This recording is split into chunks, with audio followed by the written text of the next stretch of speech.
Good, happy Tuesday morning, October 23rd, 2018. I'm Riley King, and welcome to the Riley King Newscast, right here on the Riley King Network. Let's begin. First up, police, girl confined to basement room with alarm, 2 charged. Let's take a listen to the video from WMUR News 9.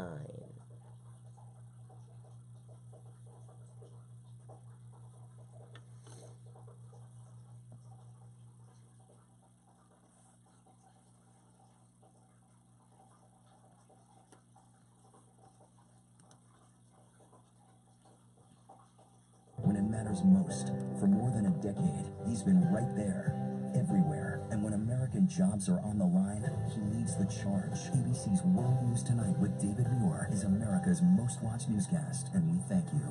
When I hear stories like this, it scares me because we moved to this town because it was safe. Small town New Hampshire, that has to be shocking for the people in New Boston. People in New Boston learning local police arrested Denise and Thomas Adkokaitis on felony charges of criminal restraint and kidnapping. In New Boston, it's always been this bubble of protection. So it's scary to think about, and I don't want to think about it. New Boston police say a school-age girl was confined to a room smaller than 8 by 8 feet in the basement of a home for 2 months. Authorities say the room was alarmed and the girl was only allowed to leave for meals and to use the bathroom. Police say the room had no light. A blanket and wired mesh covered a window. The girl confined in the room brought the situation to police, but authorities are not elaborating on how she told them. News of the case is starting to spread in a quiet town that people describe with affection.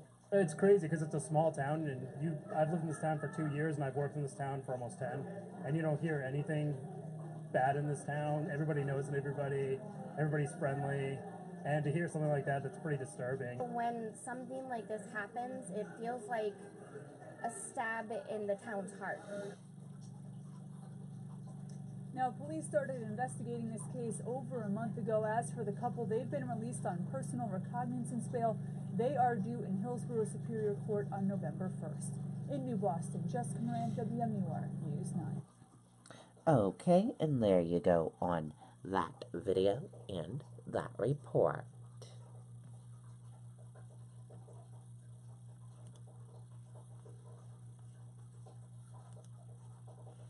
Unique features of historic Fenway Park to play role in World Series.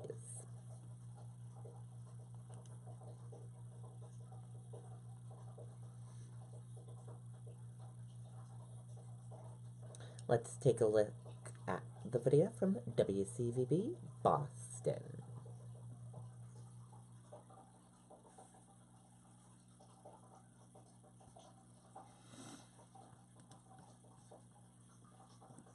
When facing a family crisis, you need Servizi and Associates. With over 20 years of experience, we focus exclusively on divorce and family law. You can count on our team to provide personal attention, integrity, and dedication.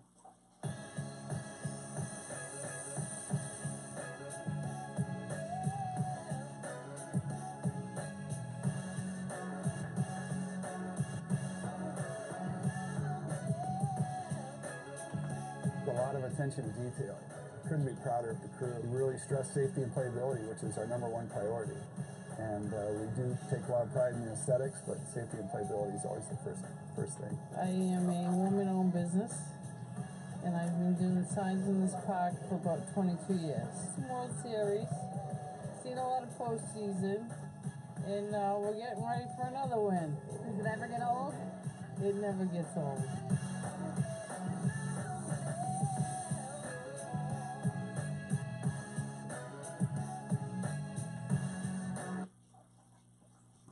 Okay, and there you go on that video and look. The Dodgers haven't played at Fenway Park since 2010.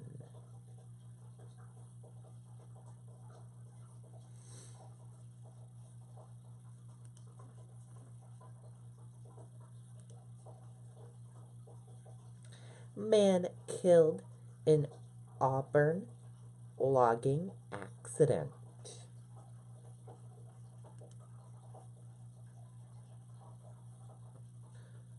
Let's take a listen to the video from WMTW News 8 Maine.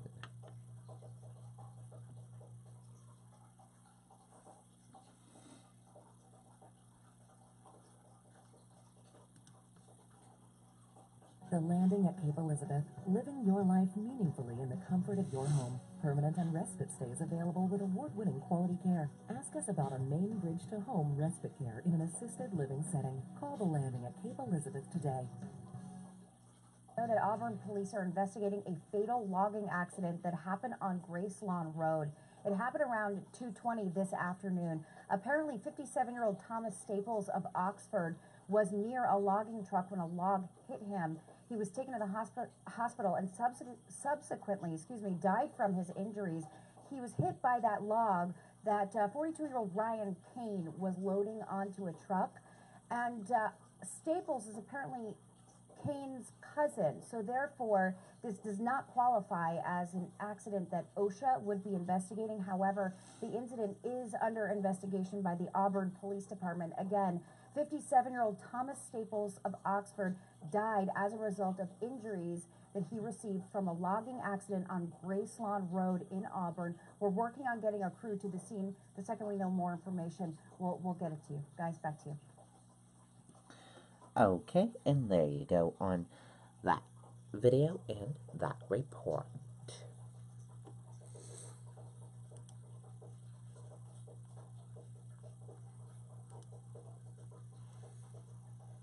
China officials tells American investors at meeting, we don't fear a trade war with the U.S.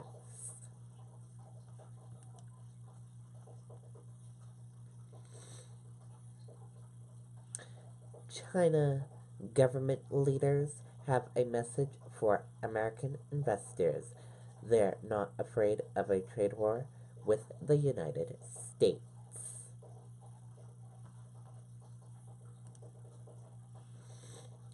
Trump not satisfied with Saudi response to Khashoggi killing.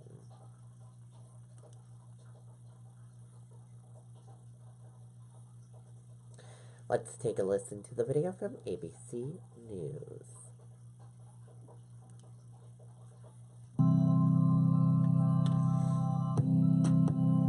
Every child needs clothing to wear, and we discovered we can really help people with disabilities just by doing a few things differently with our Cat and Jack clothing.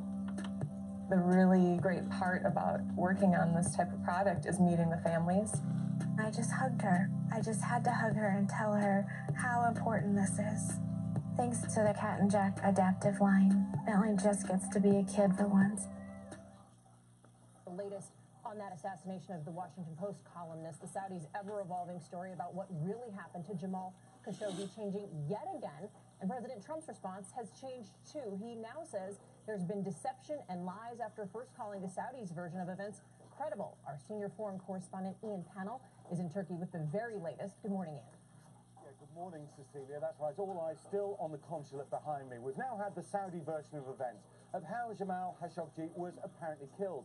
But that accounting failing to convince a growing chorus of critics who are now demanding a full and frank explanation of what really happened here 20 days ago now. This morning, CNN's been given what they say is surveillance video, described to them by Turkish authorities as one of the key suspects dressed in Khashoggi's clothes, leaving the back of the consulate shortly after he was killed. The man seen impersonating the writer, now in Saudi custody.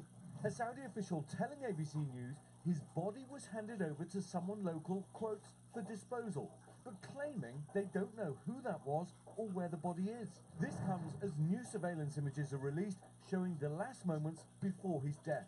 You can see here Khashoggi being searched before entering the Saudi consulate. Now, fresh surveillance footage released by the Turkish authorities showing Jamal Khashoggi walking hand in hand with his fiancée, apparently on the day he was killed. After first saying Khashoggi died in a fistfight, the Saudi official now making a stunning new claim that a physical altercation ensued when Jamal tried to leave.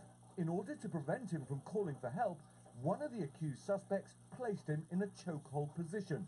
He died as a result, but Turkish leaks suggesting this was instead a gruesome, premeditated murder, not an accident. The Saudis still standing by the claims, though, that King Salman and the Crown Prince knew nothing.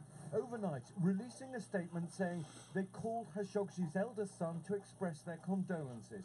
This, 19 days after he was killed. This was an operation that was a rogue operation.